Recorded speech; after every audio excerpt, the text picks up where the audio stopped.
ሰላምና ጤና በያላችሁበት ይድረሳችሁ ውድና የተከበራችሁ ቤተሰቦቻችን እንደምን አላችሁልን? ከሁለተኛው የዩቲዩብ ቻናላችን አዲስ ስፖርት ልዩ ለዛሬ ለዕለተ ሐሙስ በምሳ ሰዓት ያዝንላችሁ ፕሮግራምን ይዘን ቀርበናል።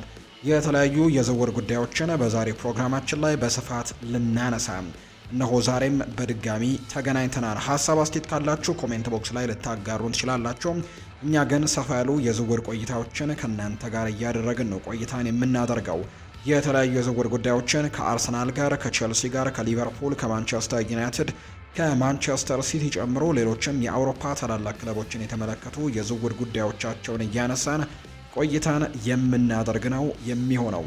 ሀሳብ አስተያየቶቻችሁን ጻፉልን። ታዲያ ቪዲዮአችንን ላይክ ካላደረጋችሁ ቻናላችንንም እንዲሁ ሰብስክራይብ ያላደረጋችሁ ቻናላችንን ሰብስክራይብ፣ ቪዲዮአችንን ደግሞ ላይክ እያደረጋችሁ ቆይታችሁን ከኛ ጋር እንድታደርጉ ነው በአክብሮት የምጋብዘው። ከመሸጋገሪያው በኋላ በድጋሚ ተመልሰን የምንገናኝ ይሆናል። አብራችሁኝ ስላላችሁ እጅግ ከልብ አድርጌ ያመሰግናለሁ። አሁንም አብራችሁኝ እንድትቆዩ ነው በአክብሮት የምጋብዘው።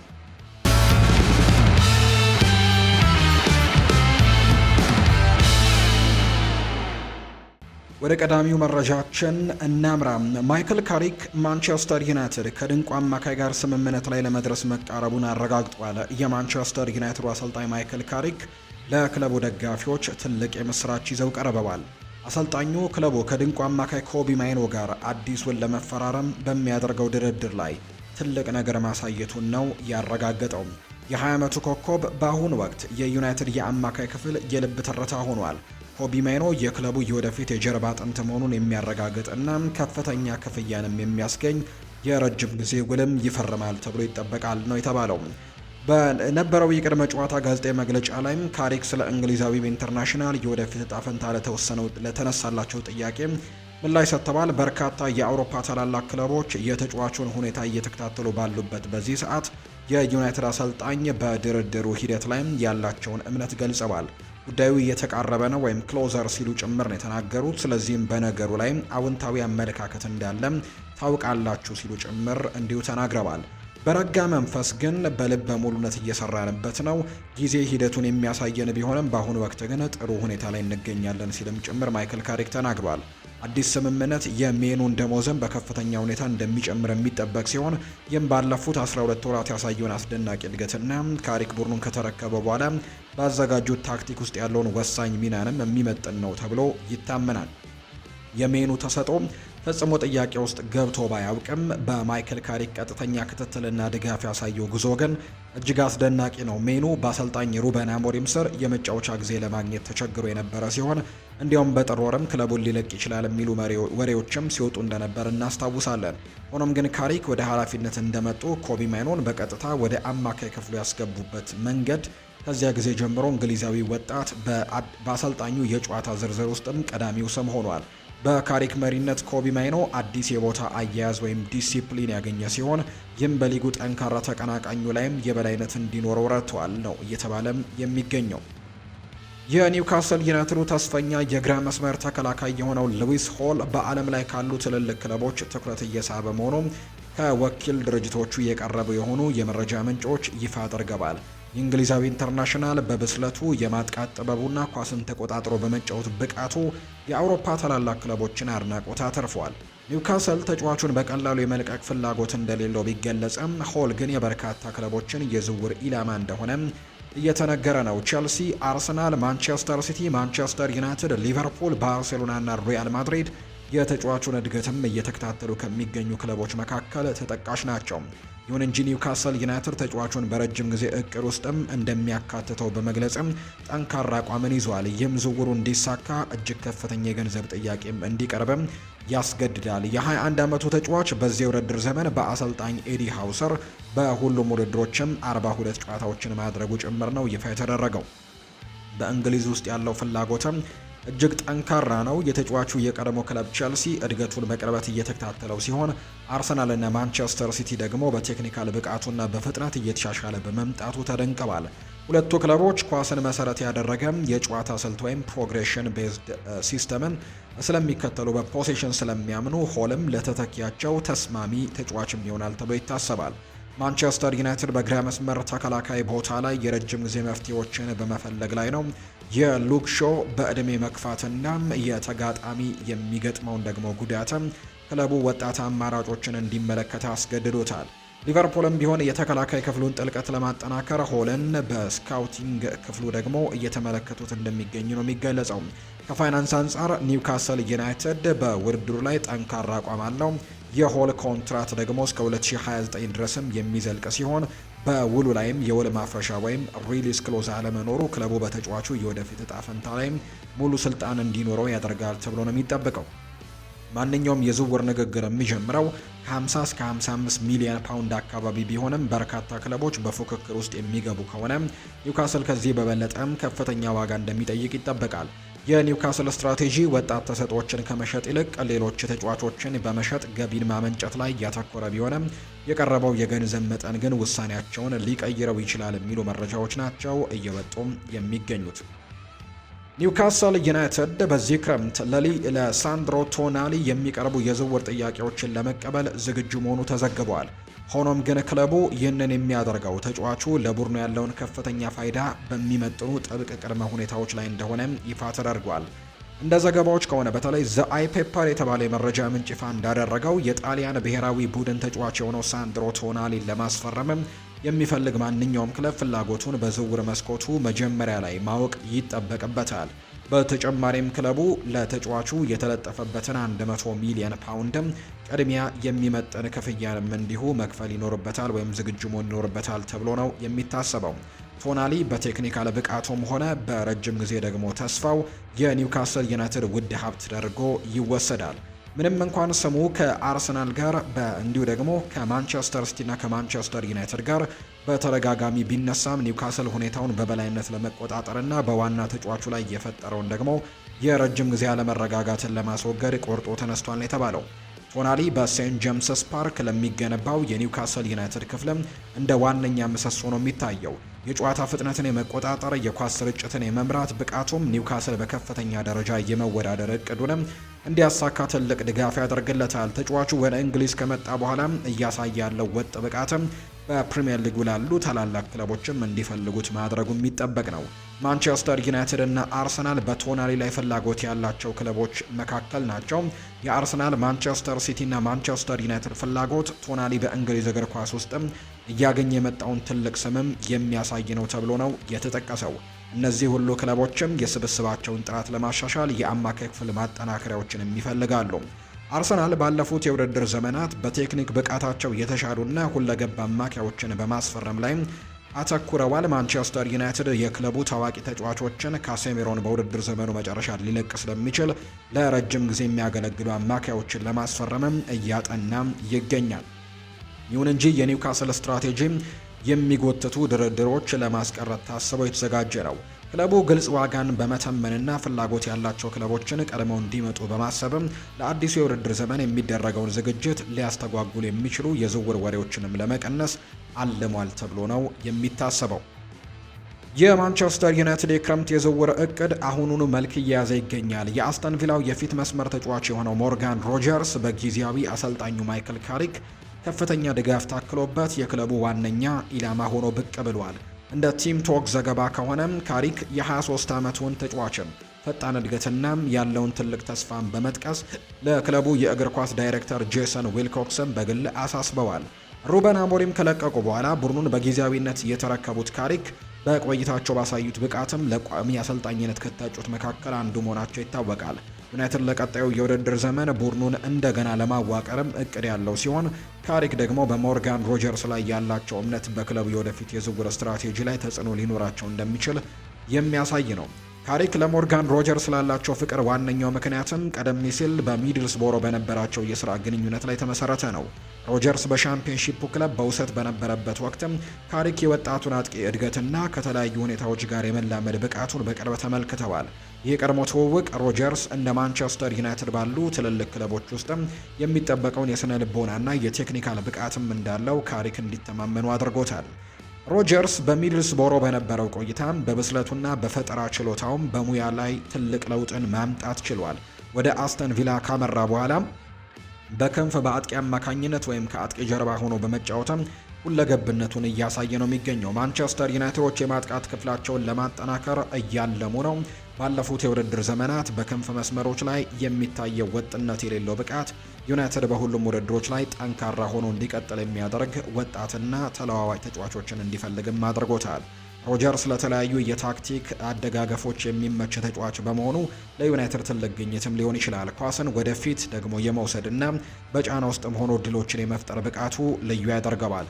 ይሁን እንጂ አስተን ቪላ ሞርጋን ሮጀርስን ለመሸጥ የክለቡን የዝውውር ክብረ ወሰንም የሚሰብር ከፍተኛ ክፍያንም እንደሚጠይቅ ዘገባዎች ይጠቁማሉ። ይሄ የገንዘብ እንቅፋት ደግሞ ማንቸስተር ዩናይትድ ለተጫዋቹ ይፋዊ ጥያቄ ያቀርባል ወይስ ደግሞ ወደ ሌሎች አማራጮች ያመራል የሚለውን ለመወሰንም ትልቅ አማራጭ ሊሆን እንደሚችል የሚያሳዩ መረጃዎች ናቸው እየወጡም የሚገኙት። ማንቸስተር ዩናይትድ ቀጣይ ግንባታ ትኩረቱን አሁኑኑ ለዋናው ቡድን ዝግጁ በሆኑ ተጫዋቾች ላይ ቢያደርግም የኦልትራፎርድ አመራሮች ግን ቀጣዩን ትውልድ ምርጥ ተሰጥኦችን የመለየትም ስራቸውን አልዘነጉም። እንደ ቲም ቶክ ዘገባ ከሆነ ማንቸስተር ዩናይትድ የሌስተር ሲቲውን የ16 ዓመት ድንቅ ታዳጊ ጀረሚ ሞንጋን ለማስፈረም ይፋዊ ጥያቄን ለማቅረብ እየተዘጋጁ ነው። ይህም በክረምቱ የዝውውር መስኮት በትልልቅ ክለቦች መካከል ከፍተኛ ፉክክር ከሚደረግባቸው ዝውውሮች አንዱ እንደሚሆን ነው የሚጠበቀው።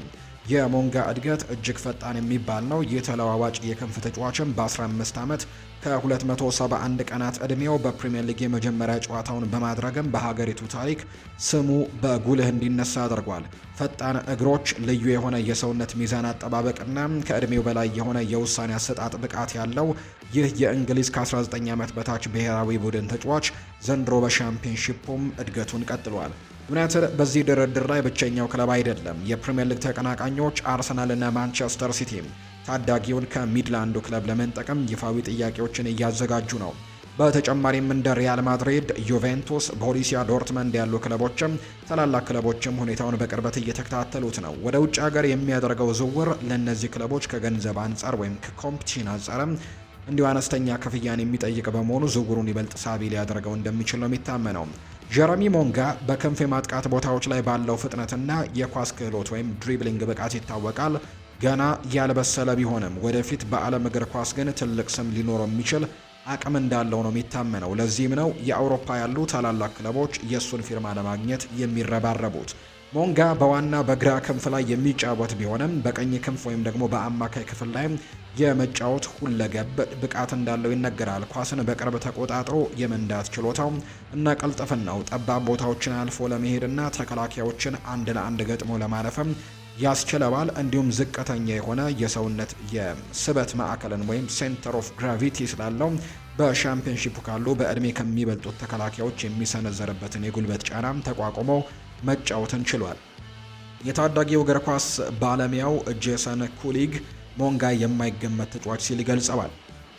ባየር ሚኒክ በአሁኑ ወቅት አዲስ የመሃል ተከላካይ ለማስፈረም በንቃት ባይንቀሳቀሱም የቡንደስሊጋው ሻምፒዮን ግን የረጅም ጊዜ የዝውውር ስልቱን አካል አድርጎ የቼልሲውን ወጣት ጆሽ አቼፖንግን በቅርበት እየተከታተለው እንደሆነ የሚያሳዩ መረጃዎች ናቸው በትልቁ እየወጡ እንደሚገኝ መረጃው የጠቆመው። ጀርመናዊው ጋዜጠኛ ክሪስቲያን ፉልክ እንደዘገበው የባቫሪያኑ ክለብ የ19 ዓመቱን ተጫዋች እድገት ሲከታተል የቆየ ሲሆን ተጫዋቹ ወደፊት ትልቅ ደረጃ ላይ የመድረስ አቅም እንዳለው ያምናል።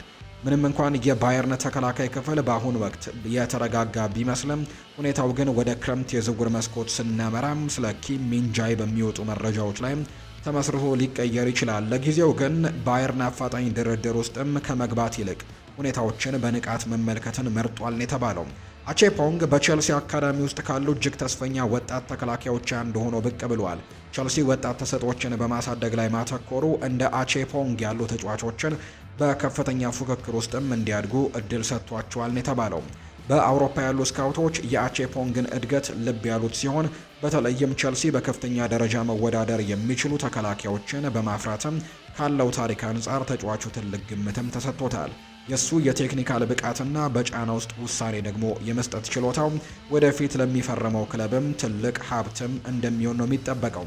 ባየር ሚኒክ ፍላጎት ቢኖረውም በአሁኑ ወቅት የመሀል ተከላካይን ማስፈረም እንደ ቀዳሚ ተግባሩ አልወሰደውም። በአሰልጣኝ ቪንሶን ኮምፓኒ ስር የክለቡ የተከላካይ ክፍል በአንጻራዊነት የተረጋጋ ሲሆን ልምድ ያለው ተጫዋችም ለቡድኑ ጥልቀትና መሪነት እየሰጡ ይገኛሉ። ይሁን እንጂ የደቡብ ኮሪያው ተከላካይ የሆነው ኪም ሚንጃይ ሁኔታው ከተቀየረ በባየር ሚኒኮች ገበያ መግባታቸው አይቀሬ ነው። ዘገባዎች እንደሚጠቁሙት ተከላካዩ በአሁኑ ወቅት በባየርን ያለው ሚና ደስተኛ ሲሆን ክለቡን የመልቀቅ ፍላጎትም የለውም። ማንኛውም ሊኖር የሚችል የዝውውር በተጫዋች ፍላጎት ላይ እንጂም ክለቡ እሱን ለመሸጥ የሚያደርገው ጥረት ላይ የተመሰረተ አይሆንም ተብሎ ነው የሚታሰበው። ለባየር ሚኒክ በሀገር ውስጥ ደግሞ የሊግና በአውሮፓ ውድድሮች ላይ በተሳካ ሁኔታ ለመጓዝም የተከላካይ ክፍል ጥልቀትን መጠበቅ እጅግ አስፈላጊ ነው። ጠንካራ የቴክኒካል ብቃትና ከተለያዩ ሁኔታዎች ጋር የመላመድ ችሎታ ያለው ወጣት ተከላካይ ደግሞ ቀጣይነት ያለው ስኬትን ለሚፈልግ ቡድን በጣም ተስማሚ ፊርማ ሊሆን እንደሚችል ነው እየተነገረ የሚገኘው።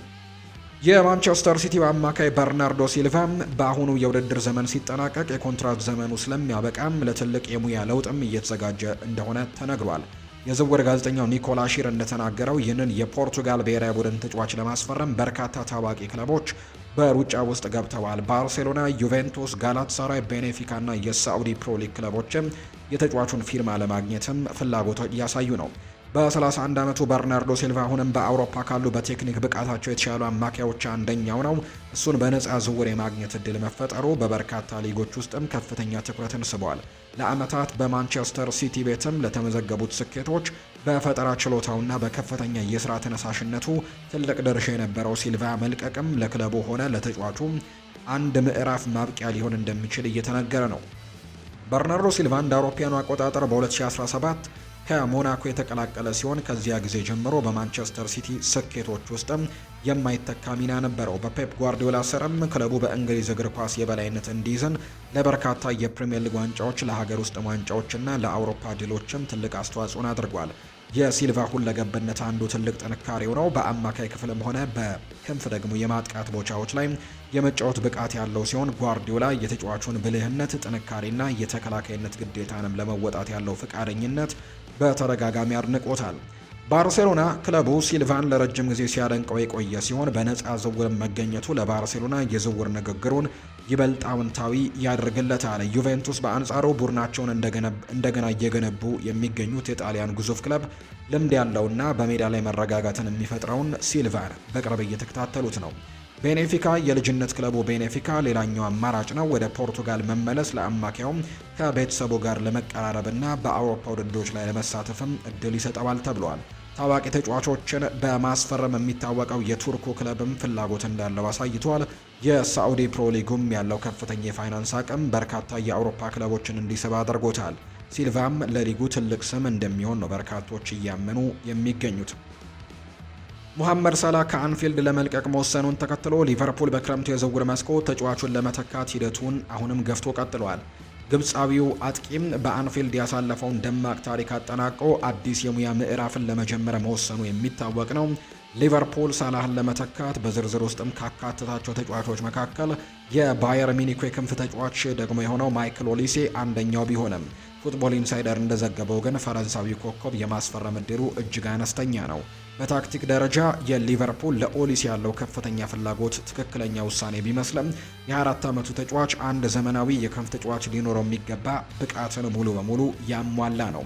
ኦሊሴ ግቦችን ያስቆጥራል፣ እድሎችን ይፈጥራል፣ እንዲሁም ደግሞ ልዩ ፍጥረትና የኳስ ክህሎት ድሪብሊንግም ብቃት አለው። ልክ እንደ ሳላ ሁሉ ኦሊሴ በግራ እግሩ የሚጫወት ከቀይ መስመር ተነስቶ ወደ ውስጥም በመግባት ጨዋታዎችን የሚመራና አስደናቂ ግቦችን የሚያስቆጥር ተጫዋች ነው። እንደ አውሮፓውያኑ አቆጣጠር በ2024 ክረምት ከክሪስታል ፓላስ ወደ ባቫሪያን ካመራ በኋላ ኦሊሴ ብቃቱን ወደ ዓለም አቀፍ ደረጃም ጭምር እንዳሸጋገረ ይነገራል። በባየር ሚኒክ የሚጠብቀውን ከፍተኛ ጫና በቀላሉ በመቋቋም የክለቡ የማጥቃት ክፍል ዋነኛ ተዋናይ ከመሆኑም በላይ በፈረንሳይ ብሔራዊ ቡድን ውስጥም ቋሚ ቦታን መያዝ ችሏል። ፒተር ኦርክ ለፉትቦል ኢንሳይደር እንደሚናገረው ከሆነ በእርግጥም ሳላ በውድድር ዘመኑ መጨረሻ ላይ ሲለቅ እሱን ለመተካት ኦሊሴም የህልም ዝውውር ነበር። ባለው ጥራት ምክንያትም ሊቨርፑል አሁንም ይፈልገዋል። ነገር ግን እሱን ከባየር ሚኒክ ነጥቆ ማምጣት ግን ፈጽሞ የማይቻል ነው። እስከ 2029 የሚቆይ ኮንትራት አለው። እንዲሁም አስደናቂ እግር ኳስ እየተጫወተ ይገኛል። ባየር ሚኒክ እሱን የመሸጥ ፍላጎት ስለሌለው ለሊቨርፑል ይህ ዝውውር እንደ ህልም ብቻ የሚታይ ነው ብለዋል። ኦሊሴ በአሊያንዝ አሬና የረጅም ጊዜና ከፍተኛ ክፍያ የሚያስገኝ ውል ያለው መሆኑ ጀርመናዊው ግዙፍ ክለብም በድርድሩ ላይ የበላይነት እንዲኖረው ያደርጋል። ኦሊሴ ከባየር ሚኒክ ለማስፈረም የሊቨርፑል ባለቤቶች የክለቡን የዝውውርና የደሞዝ ክብረ ወሰንን ሙሉ በሙሉ መስበር ይኖርባቸዋል። በተጨማሪም ባየር ሚኒክ በሀገር ውስጥም ሆነ በአውሮፓ መድረክ ያለውን የበላይነት ለመቀጠልም ካለው ዓላማ አንጻር አንዱን ታላቅ ኮከቡን ለቀጥታ ተቀናቃኙ አሳልፎ የመስጠት ምንም አይነት ፍላጎት አይኖረውም የተባለው ሊቨርፑል ጥራቱን የተመሰከረለት ተጫዋችን ለመፈለግ መነሳሳቱ ትልቅ ቢሆንም አሁን ያለው ኢኮኖሚያዊ እውነታ ግን ሌላ አማራጭ እንዲመለከቱ ሊያስገድዳቸው ይችላል። ሳላ በክረምቱ መተካት ያለበት ቢሆንም ያ ተተኪ ግን ኦሊሴ የማይሆንበት እድሉ እየሰፋ እንደመጣ ነው የተነገረው። በፕሪሚየር ሊጉ ላለመውረድ እየተፋለመ የሚገኘው ቶተንሃም ሆትስፐርስ በትልቅ የአካል ጉዳት ዜናም ተነግሯል። ተከላካዩ ክሪስቲያን ሮሜሮ በሰንደርላንዱ ጨዋታ ላይ በደረሰበት ጉዳት ምክንያት ባለፉት ጨዋታዎች ላይ ቡድኑን እንዳላገለገለ ይታወሳል። በተለይ ጋዜጠኛ ጌስተን ኤዱል እንደተናገረው ከሆነ ተጫዋቹ በተለይ ቀዶ ጥገና ባያስፈልገውም እስከ 6 ሳምንታት የሚደርስ ግን እረፍት ያስፈልገዋል መባሉን የምናስታውሰው ነው። ሮሜሮ ከክለቡ ሊለቅ እንደሚችል የሚወጡ ወሬዎች ባሉበት በዚህ ሰዓት ላይ የጉዳት ለክለቡም ሆነ ለተጫዋቹም በጣም መጥፎ አጋጣሚ እንደሆነ ይነገራል። እንደ ኤዱል በኤክስ ገጹ ላይ እንዳጋራው መረጃ ከሆነ ኩቲ ሮሜሮ የጅማት መበጠስ ጉዳት እንደገጠመው ነው መረጃዎች ይፋ የተደረጉት። ነገር ግን ማገገሚያ ጊዜ ግን ያስፈልገዋል። ቢያንስ 6 ሳምንታት እንደሚያስፈልገውና እድገቱንም መገምገማቸውን ይቀጥላሉ። በዚህ የውድድር ዘመን ግን ለቶተንሃም ዳግም ይጫወታል ተብሎ ግን እንደማይጠበቅ ነው የተነገረው። ከዛ ውጭ ግን ቡድኑ በሳይኮሎጂካሊም በጣም እንደተጎዳ የሚያሳዩ መረጃዎች እየወጡ ይገኛሉ።